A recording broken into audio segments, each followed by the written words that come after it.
Hello guys, मैं हूं रामाकांत और आप देख रहे हैं कंप्यूटर टेक्निक चैनल। और इस वीडियो में मैं बताने वाला हूं आपको डायनेमिक राउटिंग प्रोटोकॉल्स के बारे में। मैंने प्रीवियस वीडियो में आपको बताया था स्टैटिक राउटिंग प्रोटोकॉल्स के बारे में। अगर आपने वो वीडियो अभी तक नहीं देखे होंगे तो उसका लिंक मैं डिस्क्रिप्शन में दे दूंगा, वहां से चेक कर सकते हैं। यहाँ पे आई बटन पे भी दे दूंगा, वहां से भी आप चेक कर सकते हैं। तो बिना आपका टाइम वेस्ट किए हम स्टार्ट करते हैं। Let's start.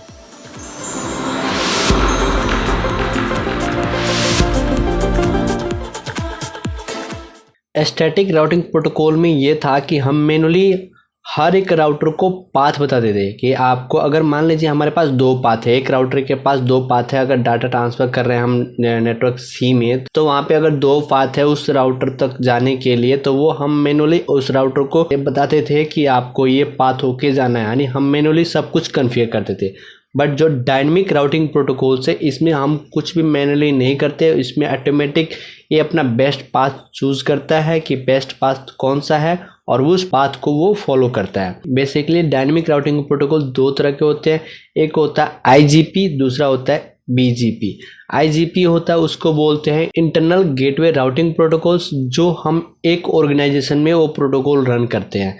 जैसे हमारे पास मान लीजिए यहाँ पे एग्जांपल की तरह एक एयरटेल की ऑफिस है, उस ऑफिस में बहुत सारे स्विच राउटर लगे हुए हैं, जैसे मान लीजिए 70 राउटर लगे हुए हैं। उसमें प्रोटोकॉल फॉलो होगा, वो होगा, ये देखिए आईजीपी में प्रोटोकॉल फॉलो होगा रिप, आईजीपी, EIGRP या OSPF। और जो EBGP है, जैसे एयरटेल हो गया, वोडाफोन हो गया, जियो हो गया, ये ऑर्गेनाइजेशन अलग अलग है। इन ऑर्गेनाइजेशन को कम्युनिकेट कराने के लिए, एक दूसरे से कम्युनिकेट कराने के लिए BGP यानी EGP का यूज़ करते हैं। EGP का फुल फॉर्म है एक्सचेंज गेटवे राउटिंग प्रोटोकॉल्स। तो यहाँ पे मैंने डिफरेंस भी बता दिया आपको, और यहाँ पे डिफरेंस में टाइप लिखा भी हुआ है, यहाँ पे पढ़ लीजिएगा आप।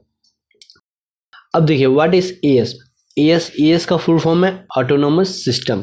तो ऑटोनोमस सिस्टम क्या होता है? It is name given to particular company which want to take part in network and internet. एक कंपनी का नाम दिया जाता है उस नेटवर्क में या इंटरनेट पे, उसको आइडेंटिफाई करने के लिए।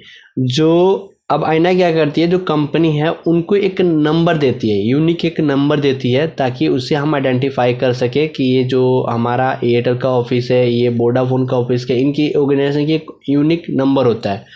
ठीक है, तो जो नाम होता है उसको बोलते हैं AS, ठीक है, और जो नंबर होता है उसको बोलते हैं ASN यानी ऑटोनोमस सिस्टम नंबर। तो यहाँ पे डायनेमिक राउटिंग प्रोटोकॉल्स तीन तरह के होते हैं: distance vector routing protocols, link state routing protocols and hybrid routing protocols.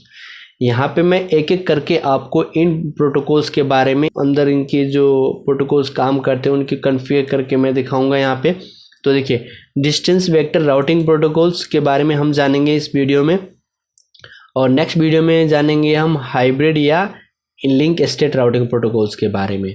तो जो हमारे पास डिस्टेंस वेक्टर राउटिंग प्रोटोकॉल्स है, वो क्या करता है, बेसिकली हर एक राउटर से डायरेक्टली कनेक्टेड है, उनको अपना इंफॉर्मेशन शेयर करता है, रिसीव करता है। और डिस्टेंस वेक्टर राउटिंग प्रोटोकॉल में बेसिक करता है होप काउंट मतलब जितने राउटर लगे हुए उसको काउंट करता है और उसको फॉलो करता है, यानी होप को काउंट करके उसको फॉलो करता है। जिस पाथ में वो राउटर कम मिलेगा उस पाथ को वो फॉलो करेगा। ठीक है, डिस्टेंस वेक्टर राउटिंग प्रोटोकॉल्स में। अब आता है हमारा लिंक स्टेट राउटिंग प्रोटोकॉल्स।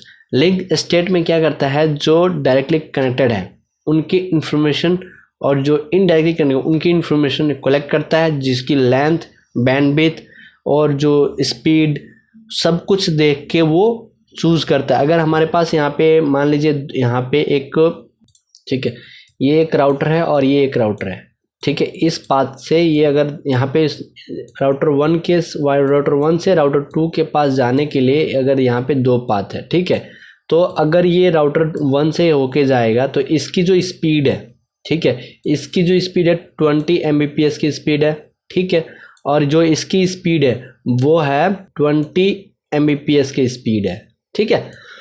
अब ये राउटर क्या करेगा, यहाँ पे देखिए यहाँ इसके पास तो राउटर कम है, ठीक है, इस पाथ से राउटर कम मिलेगा, तो यहाँ पे ये जो हमारा डिस्टेंस वेक्टर राउटिंग प्रोटोकॉल था ये इस पाथ को चूज करेगा। और ये राउटर की स्पीड कम क्यों नहीं है उससे कोई फर्क नहीं पड़ता, वो क्या करेगा, हमारा जो राउटर कम मिलेगा उस पाथ को वो फॉलो करेगा।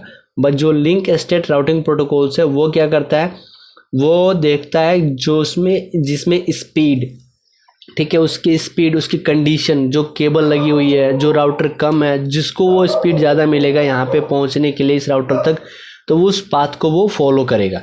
ठीक है, तो इस पाथ को ये फॉलो करेगा। ये इसकी 20 Mbps की स्पीड है, तो इस पाथ को ये फॉलो करेगा इस डेस्टिनेशन तक पहुँचने के लिए। हाइब्रिड ये दोनों का मिक्स है, जो राउटर का डेस्टिनेशन राउटर काउंट भी करेगा और सिचुएशन भी देखेगा। ठीक है, तो इनके बारे में हम एक एक करके हम विस्तार से जानेंगे। मैं यहाँ पे आपको बेसिक बता देता हूँ, आगे हम नेक्स्ट वीडियो में इसके प्रैक्टिकल करके देखेंगे। देखिए, अब हम राउटिंग कॉन्फ़िगरेशन जो कर रहे हैं उसको कुछ पॉइंट से हम समझ लेते हैं। सबसे पहले मैट्रिक आता है। मैट्रिक क्या होता है, एडी वैल्यू क्या होता है, एल्गोरिदम क्या होता है, मल्टीकास्ट आईपी क्या होता है, टेबल क्या होता है, टाइमर क्या होता है, इनके बारे में हम सबसे पहले हम जान लेते हैं। देखिए, मैट्रिक क्या होता है। मैट्रिक मतलब कंडीशन, जो इनकी कंडीशन होती है। जैसे अभी देखिए, अभी मैंने आपको बताया कि जो हमारे पास डिस्टेंस वेक्टर राउटिंग प्रोटोकॉल था वो होप को काउंट करता है। होप मीन्स जो राउटर है उनको काउंट करता है और उसको फॉलो करता है। तो ये जो काउंट होप मैट्रिक फॉलो करता है वो होता है कोस्ट, यानी जो इनकी स्पीड है, जो बैंडविड्थ है, उनको ये काउंट करके उसके बाद वो फॉलो करता है उस पाथ को। ठीक है, एडी वैल्यू क्या है। एडी वैल्यू में तो ट्रस्ट, विश्वास, कितना विश्वास है उस प्रोटोकॉल पे, कितना ट्रस्ट है, कितना। जैसे मैं आपको यहाँ पे एग्जांपल दे देता हूँ।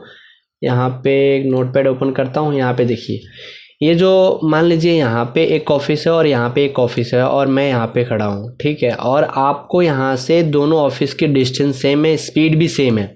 ठीक है, आप यहाँ से डिस्टेंस भी सेम है और आप यहाँ तक जाओगे इस ऑफिस तक, वो भी टाइम भी सेम रहेगा।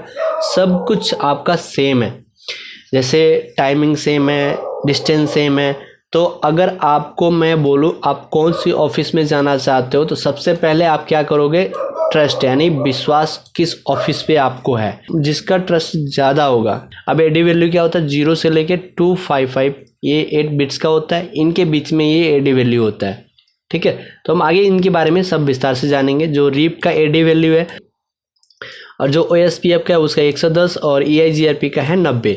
यहाँ पे जो सबसे लोएस्ट एडी वैल्यू होता है वो सबसे ट्रस्टेबल होता है। जैसे यहाँ पे देखिए, सबसे ट्रस्टेबल प्रोटोकॉल कौन सा होगा, यहाँ पे EIGRP, क्योंकि इसका एडी वैल्यू कम है। ठीक है, तो यहाँ पे इसको याद रखिएगा। और एल्गोरिदम क्या होता है, किस एल्गोरिदम पे काम करता है, multicast IP address. Multicast IP address जो हमारा रिप है वो मल्टीकास्ट करता है 224.0.0.9 और जो OSPF है वो ब्रॉडकास्ट करता है 224.0.0.5 और जो EIGRP है वो मल्टीकास्ट करता है 224.0.0.10। तो आप यहाँ पे देख लीजिएगा मल्टीकास्ट।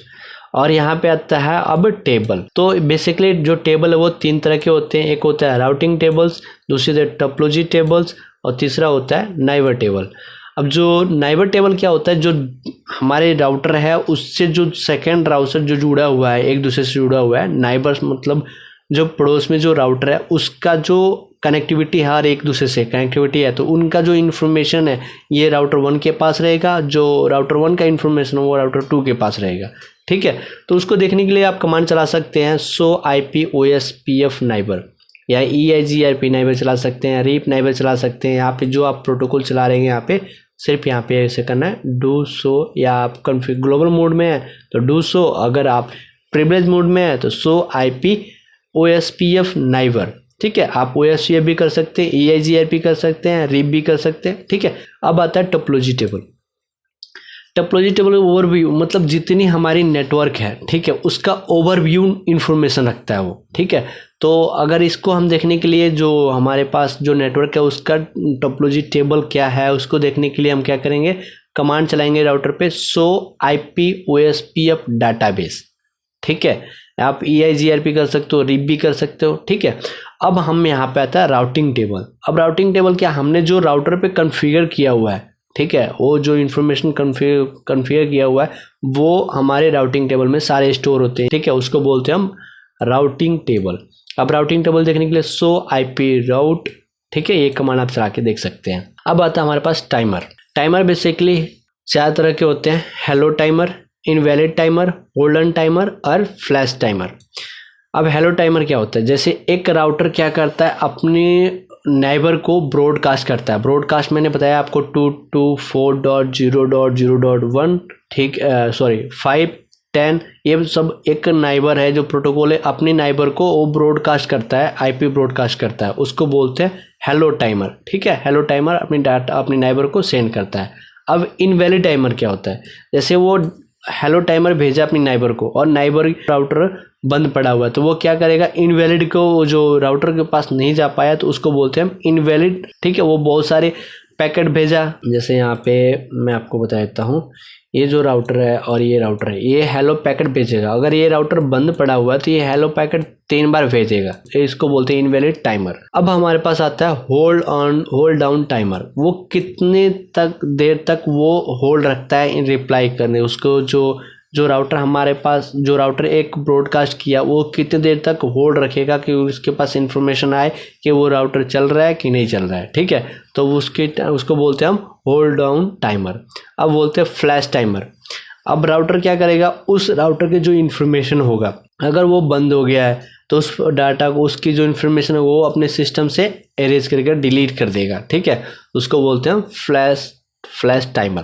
ठीक है, अब आता है टाइप ऑफ प्रोटोकॉल्स। आपको बता ही दिया हुआ कि RIP, OSPF, EIGRP, equal path, ECMP, equal cost, multipath, मैं आपको बाद में बताऊंगा।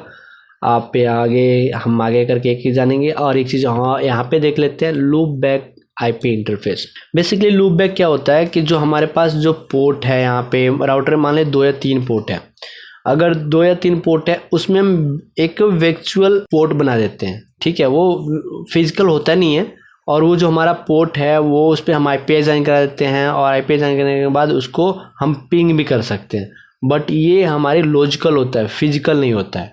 ठीक है, उसमें हम केबल कनेक्ट नहीं कर सकते, बस उसको हम, जैसे हमारे पास 2 लिंक है, एक एयरटेल है एक BSNL है, तो हम क्या करते हैं उनकी जो लूप बैक IP बना देते हैं। अगर एयरटेल का लिंक डाउन हो गया और BSNL का लिंक ऑफ है, तो अगर उस पोर्ट में, उस राउटर में हमने क्या किया हुआ, एयरटेल का एक लूप बैक IP बनाया हुआ है, तो उस एयरटेल के IP हम पिंग कर सकते हैं। क्यों पिंग, लैन के थ्रू हम पिंग कर सकते हैं, क्योंकि जो राउटर है अभी रनिंग में है और जो BSNL की जो ISP है उससे चल रहा है। ठीक है, तो इससे हम पता कर सकते हैं कि हमारा राउटर बंद पड़ा हुआ है या हमारी लैन केबल यानी ISP की तरफ से ही दिक्कत है, तो ऐसे हम पता कर सकते हैं। इसलिए हम loop back IP interface configure करते हैं। अब हम जानते हैं आगे प्रोटोकॉल्स के बारे में। यहाँ पे रीप, OSPF, EIGRP मैंने आपको एक एक करके आपको बताऊंगा यहाँ पे। तो मिलते हैं हम नेक्स्ट वीडियो में, तब तक के लिए जय हिंद।